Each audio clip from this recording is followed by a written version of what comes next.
Hello बच्चों, तो differential equation का एक और हमारे पास इंपॉर्टेंट क्वेश्चन है। उस क्वेश्चन को सॉल्व करेंगे bye using the method of linear differential equation. तो उसके लिए थोड़ा सा इसका बेसिक देख लेते हैं कि इसमें करना क्या होता क्या है। सबसे पहले हमारे पास जो इक्वेशन दे रखा होता है उसको रिड्यूस करते हैं स्टैंडर्ड फॉर्म के रूप में। तो इसका स्टैंडर्ड फॉर्म क्या है, देखिए dy by d x plus p into y is equal to q, where P and Q are the function of x। अभी आगे एग्जाम्पल में आपको इसका मतलब समझ में आ जाएगा कि आखिरकार कहना क्या चाह रहा है। फिर दूसरा स्टेप क्या होता है, इंटीग्रेटिंग फैक्टर निकालते हैं यानी IF निकालते हैं। IF is equal to formula क्या होता है, e की पावर p डॉट डी। फिर थर्ड स्टेप में हम लोग क्या करते हैं, सॉल्यूशन इज गिवन y यानी सॉल्यूशन निकालते हैं। उसका फॉर्मूला क्या होता है, y into I F is equal to q into I F dot D x plus C, integration q into I F dot D x plus C. ये क्या है, बेसिक है इसका लीनियर डिफरेंशियल इक्वेशन का। और जो हमारा जो क्वेश्चन है अब हम लोग उसको देखने वाले हैं कि कैसे इसको सॉल्व करेंगे। तो क्वेश्चन क्या है, देखिए sec x dot d y by d x is equal to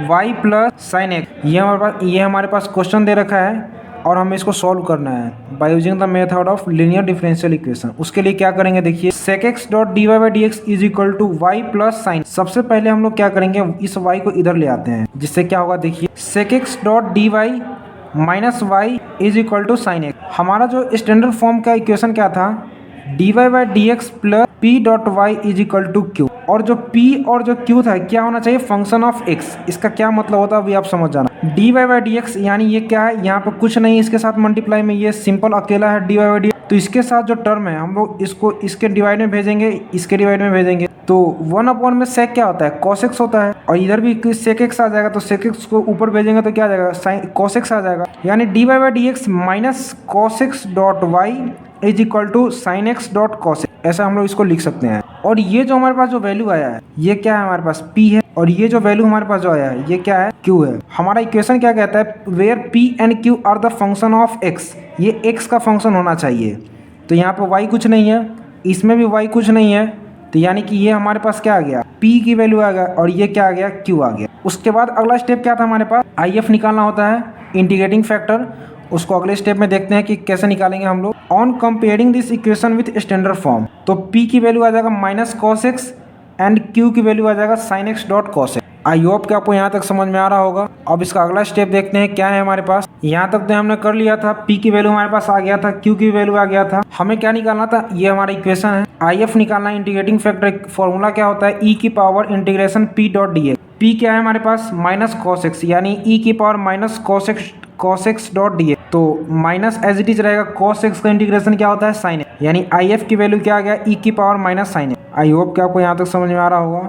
now अगला स्टेप क्या है हमारे पास, IF निकालने के बाद सॉल्यूशन निकालते हैं हम लोग। Solution of this equation is given by, formula क्या होता है, y into I F is equal to integration q dot I F into D x plus C. तो देखिए y इंटू आई एफ क्या था, e की power minus sine X is equal to integration q क्या था हमारे पास, sine x dot cos into I F की वैल्यू क्या है हमारे पास, ये है dot D x plus C. अब हमें क्या करना है, इसका इंटीग्रेट करना है।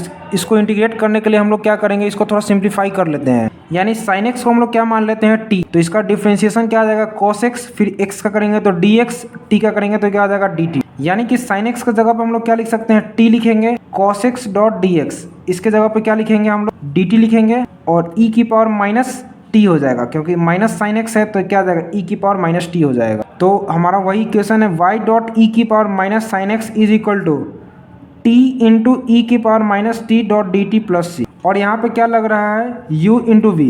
u इंटू वी का फॉर्मूला क्या होता है इंटीग्रेशन में, u को एज इट इज छोड़ते हैं, फिर v का करते हैं integration dot D x minus D you by D integration v dot D x. यानी फिर पूरे का इंटीग्रेशन करते हैं x के रिस्पेक्ट में। अब इसका अगला स्टेप देखते हैं हमारे पास क्या है। हमारे पास ये इक्वेशन हमारे पास आ गया था, फॉर्मूला हमारे पास ये है u इंटू वी का। अब बस हमें क्या करना है, इसको इम्प्लीमेंट करना है।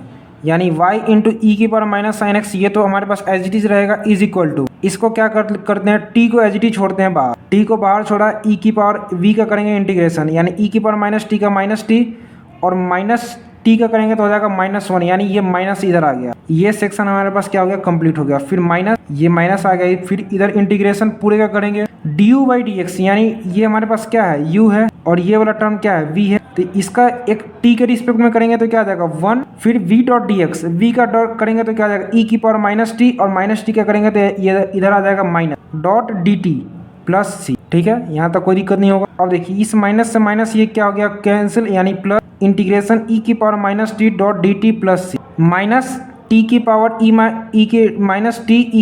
-t प्लस ये हमारे पास आ गया था। फिर देखिए अगला स्टेप क्या है, -t e⁻t। अब देखिए इसका फिर इंटीग्रेट करना है टी के रिस्पेक्ट में, तो e⁻t का फिर डिफरेंशिएशन करेंगे तो क्या आ जाएगा -1 इसके डिवाइड में आ जाएगा, यानी इधर माइनस आ जाएगा, प्लस सी। और ये जो टर्म हमारे पास है ये तो एज इट इज रहेगा, y into e⁻sin x is equal to -t into e⁻t plus C. देखिए इसके बाद क्या आएगा हमारे पास, y into e⁻sin x is equal to e⁻t। इसको कॉमन लेने के बाद अंदर क्या बचेगा, e⁻t कॉमन लेने के बाद अंदर क्या बचेगा, t प्लस 1 प्लस सी। और हमने t की वैल्यू क्या एज्यूम किया था, sin x ही था, यानी y into e⁻sin x is equal to e⁻sin x into sin x plus 1 plus C.